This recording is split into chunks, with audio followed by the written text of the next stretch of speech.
Welcome back, friends, to another episode of the Athletic Philosopher podcast. This is episode 4 of this exploratory journey, and this episode is all about building off of a discussion that I started with my tribal training coaching partner and the owner of Tribal Training, Ryan Dreyer, on our Tribal Cafe podcast earlier this week, talking about the athlete identity. I will link that episode in the description of this episode, and definitely think that you guys want to check that one out.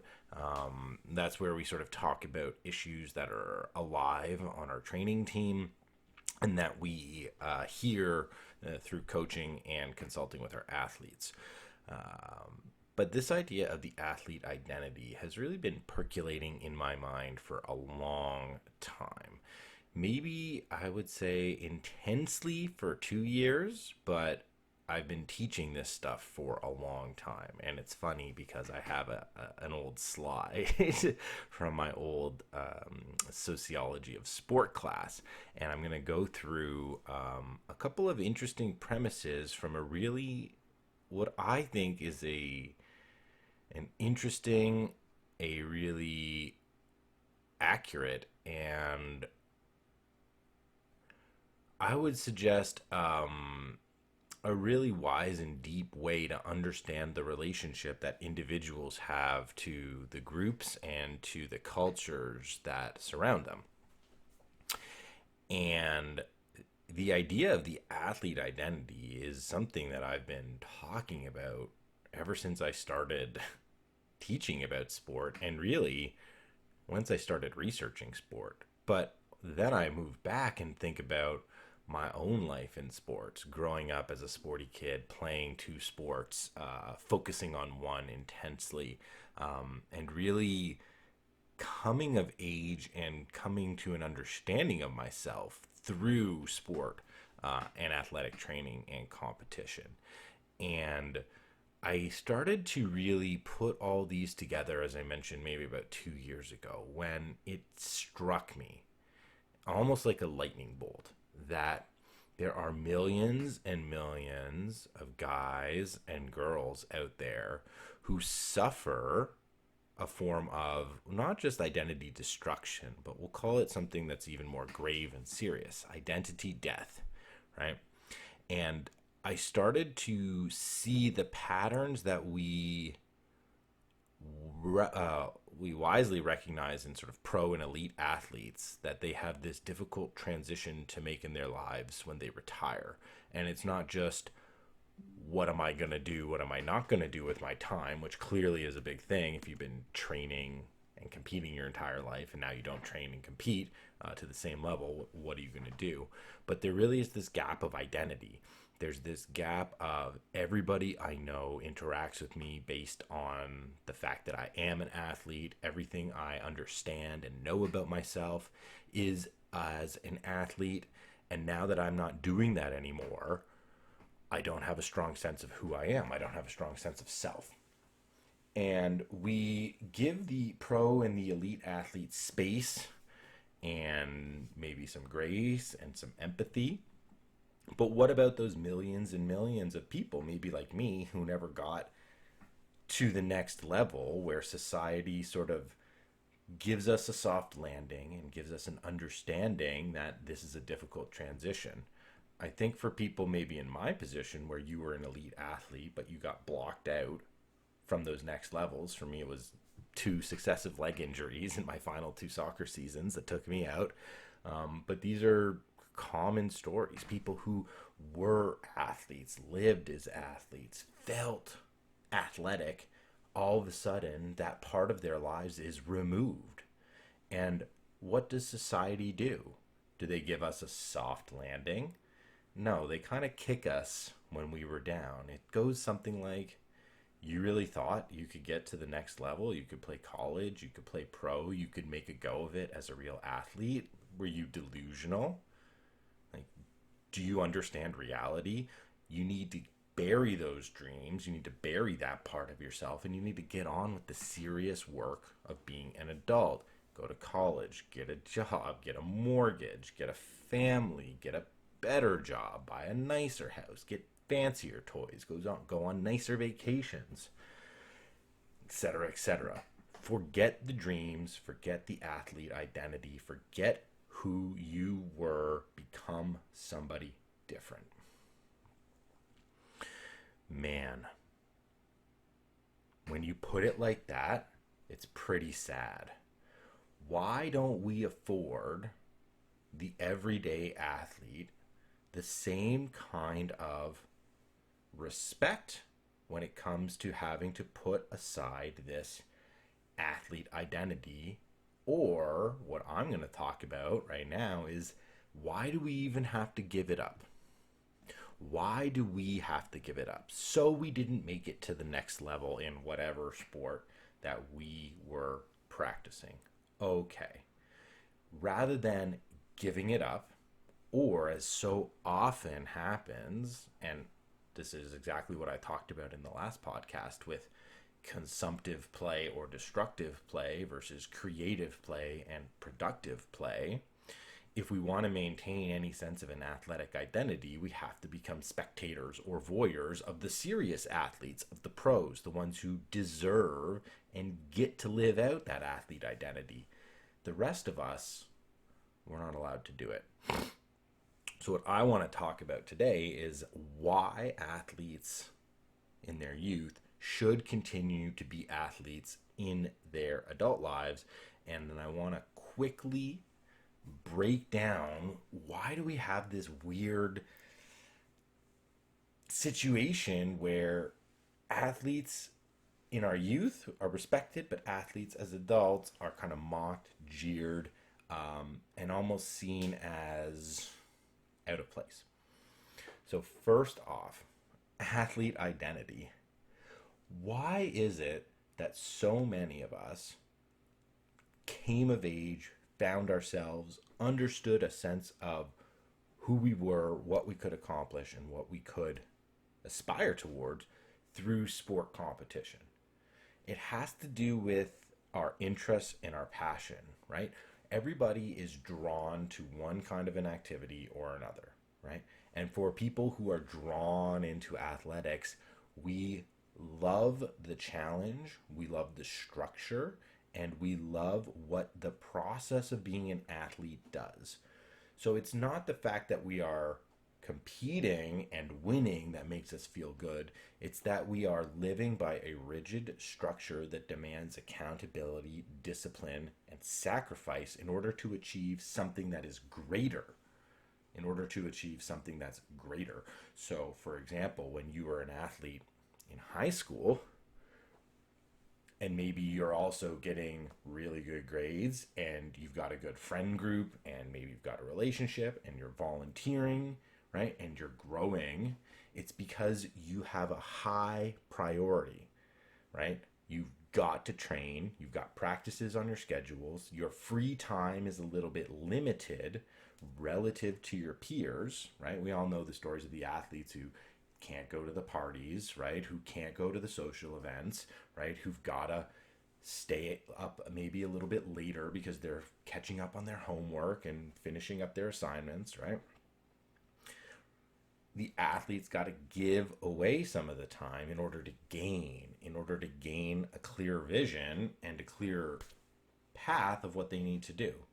So a lot of the times when we look back at why we did so well in the other areas of our lives as athletes, maybe growing up, and why maybe as adults we're drifting, we don't have purpose or meaning, or we can't seem to stay disciplined or be consistent, right? In terms of maybe physical exercise or being a present and responsible parent, or even being a bold leader in the workplace. It's because we don't have that orientation of training, which is the thing that made everything fit into place, right? So if you were out there listening to this and you were an athlete and you kind of feel like, I really hit my stride, those were my glory days, why can't I get it back? It's not the physical performance, that you miss. It's the routine, it's the structure, and it's the demands of the athletic training that's aimed at a competition. That's what you miss. And as an adult, if you don't believe in yourself as an athlete, you aren't going to train seriously for any athletic competition, and you're not going to therefore create that orientation that fits all the other things in place. And again, why is it that we want to strive for the competition? Because it reveals something about us. It brings about something inside of us. It forces us to rise to the challenge. We love the competition. We love feeling the physical overcoming. We love winning. We don't mind losing as long as we can learn and grow from it. So if this sounds a little bit like you, the answer is a bit obvious. Assume that athlete identity for real again. How do you do that as an adult? You've got to look for new avenues. You have to get creative a little bit, right? I was a soccer player. It's hard for me to live that authentic athletic identity if I was to only remain in soccer. Because what would I need to do in order to feel like a real adult? I'd have to be training in soccer. I'd have to be playing on a competitive team. I maybe would have to be traveling. I would be putting myself up for injury. And likely I'd be paying a lot of money for all of these things to happen. Now, if I really loved soccer, maybe that was an angle that I want to go. But it's clear that the team sports or the more conventional sports we played as youth don't really allow us to feel that same authenticity of our athletic identity. And I think it has to do with this limit on our competitive levels, right? What am I going to do as a 38-year-old man in soccer? Not much. But if I get creative and I move into a different sport, the sport I'm in now is ultra running and sort of endurance sports. The people who win the biggest championships, the biggest races in ultra running are in their 40s and their 50s. So will I ever get to that world-class status? Probably not. But there's this, I still got that sliver of a chance that if I train and if I perform, right, and if I take it seriously, I have the ability to move up in legitimate skill levels and to legitimate higher realms of competition. And that's the thing that kind of drives one of these big components of the athlete identity. So one of the ways we need to think about this as adults is finding proper sports where we can have that sporting ambition be real and realized, right, by gaining talent and skill and moving up in competition levels, right? That's what made it so fun as a youth, trying to get to that next level. And then when that next level is no longer attainable, that's when we're told, give it up. So as an adult, we maybe can't do the sports we used to do, but there certainly are tons of other places and lots of sports where we can realistically strive and find those higher competition levels. But here's the problem. When I tell people I'm an endurance athlete and I train and I compete in races, I don't get that same kind of social kudos, that same sort of social status, that same sort of social affirmation I did when I was young. If I'm an adult and I'm not a professional athlete, why am I wasting time with childish activities like playing sports and training when I should probably just be developing my career, getting more money, upping my status and my reputation, and getting more toys, yada, yada, yada, right? It's this distraction. And worse, it's like you could get injured. Why would you bother? You know, people oftentimes, when we talk about the races we're going to, they ask, you getting paid for this? And what is our response? No, we pay to do this. We pay for the races. We pay to travel. We pay for the gear, right? We pay for our own athletic therapy. Like, we pay for our nutrition. We pay for the whole darn thing because it's an experience we desire and it's an experience that we crave, right? But there's this clear stigma attached to the adult athlete who's not a professional. And I want to just quickly go into one of my favorite sociological theories to help explain maybe why this is and how we, as people who are striving to reincorporate or have that athlete identity reemerge from inside of us, give us a little bit of ammunition and give us some confidence that what we're doing is appropriate and authentic to ourselves and is a net good, not only to our lives, but to society as well. So the premise, so the theory is symbolic interactionism. I'm not going to go in detail, in depth. If anybody wants to go and ask me some questions about this, feel free to just send me a message. But I'm just going to do the very basic introduction. And symbolic interactionism, one of the most influential theorists who helped create this, his name is Herbert Blumer. And Herbert Blumer simply has three basic premises when it comes to symbolic interactionism and what it means for the way in which individuals relate to society around us. So the reason I want to go into this is, again, it's that reaction, right? When I tell people, hey, I'm an athlete, but I don't get paid, why do they react in a certain way? And how does that reaction limit a lot of adults into fully stepping into that? Like, it creates hesitation, it creates fear. So the first premise, humans interact with things based on meanings ascribed to those things, right? So if I am interacting with a community, with an idea, with an action, with a behavior, with an attitude that's out there in society, it's predetermined in a way how I'm going to interact with that, right? If society tells me that something is good, when I go to interact with that thing, I'm going to predispose myself to thinking it's good, or if it's bad. So when it comes to sport, society thinks sport's a great place for children to learn lessons, but it's not a place for adults to find self-expression, right? So when we're kids and we interact with sports, we get a completely different reaction because the meaning ascribed to that by society is totally different, right? It's okay for kids. It's kind of silly and wasteful for adults, right?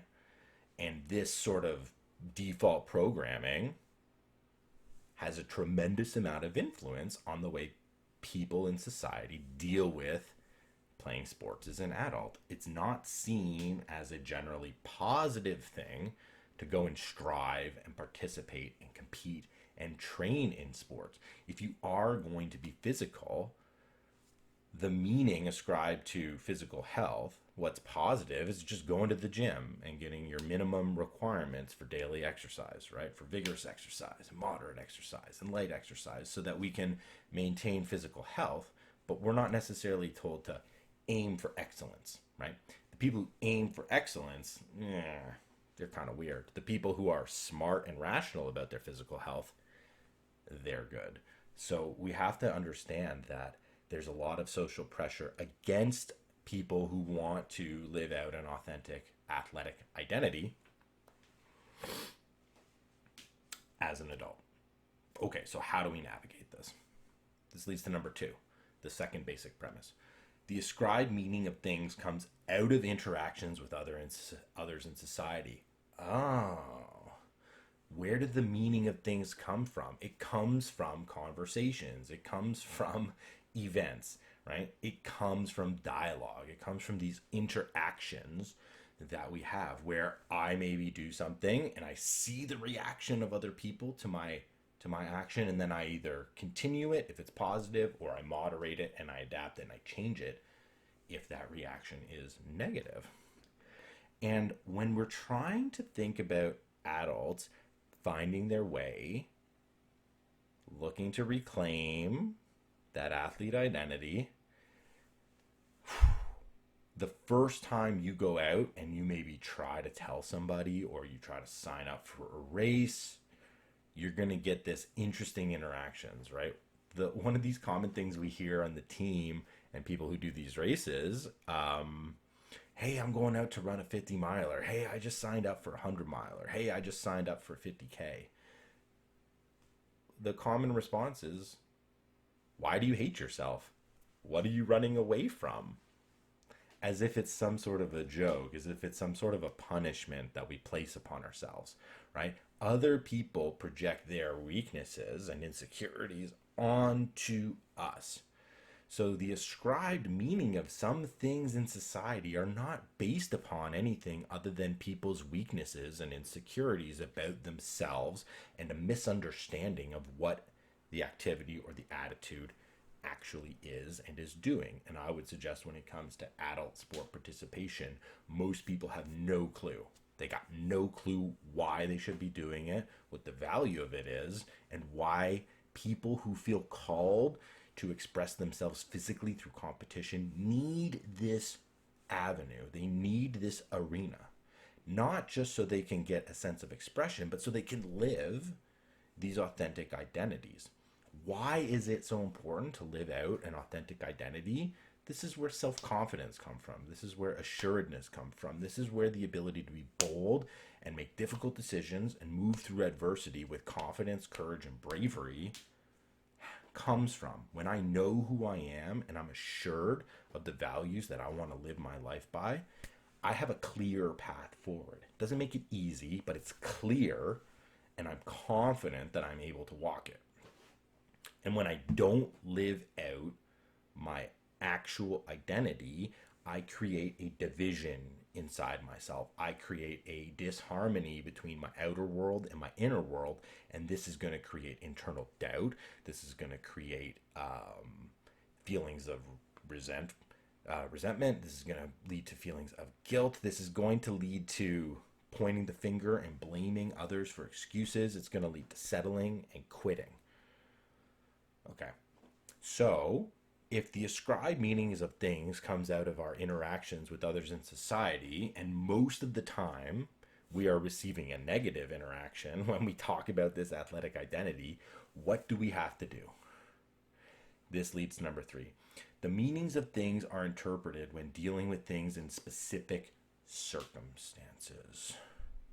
Okay, just because most people don't get it and most people have a negative understanding or a negative attitude, if we just go and look for the specific communities, if we look for the specific places where there are people who are authentically living this out, we're going to completely change the way we are perceived, received, and our interactions are going to be completely different.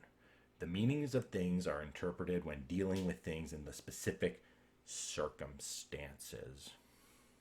So if I want to sign up for a race and I want to be supported, maybe I should find other runners.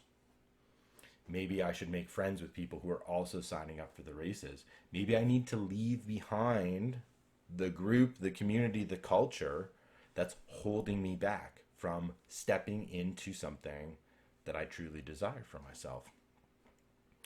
And we have the ability to alter and change the meanings of things depending on the group that we find ourselves in.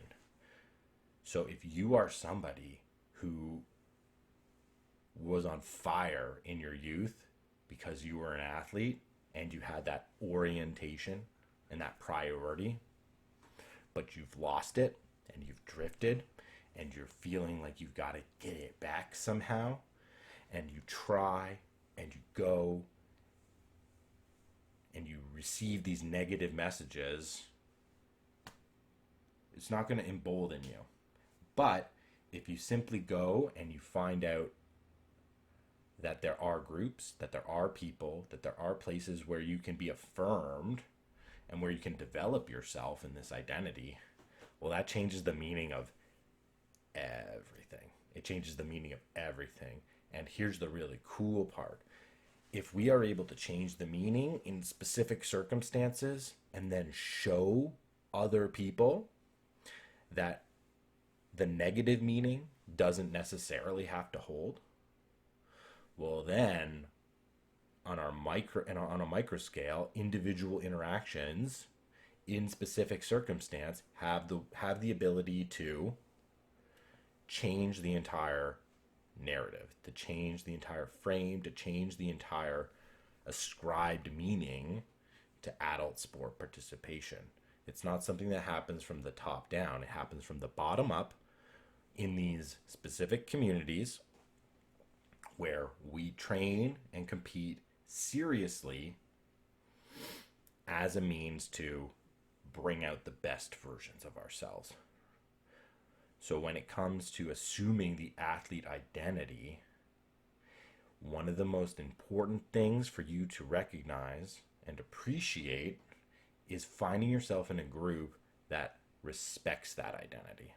And there aren't too many groups that we can find in society that actually do this, but they're out there. I'm involved in one. I've got my team. And when we talk about the athlete identity, what does the athlete do? They wear their team gear, right? They wear the logo. They have teammates, right? We train together. Maybe I even have a coach, right? And the more that I give myself over to that genuine athletic identity and live it day to day, the more secure and confident I am that it's the right mode of being for me. Training, competing, learning, growing, training, competing, learning, growing, and using that priority as this orientation of value and meaning and purpose that absolutely orders the rest of my life in the proper balance and harmony.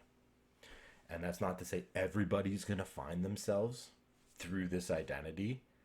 But again, there's millions and millions and millions of people out there who were high-level athletes, who were forced to give it up for one reason or another, and they were told you're never going to be able to get it back again. And it crushed them. It crushed them.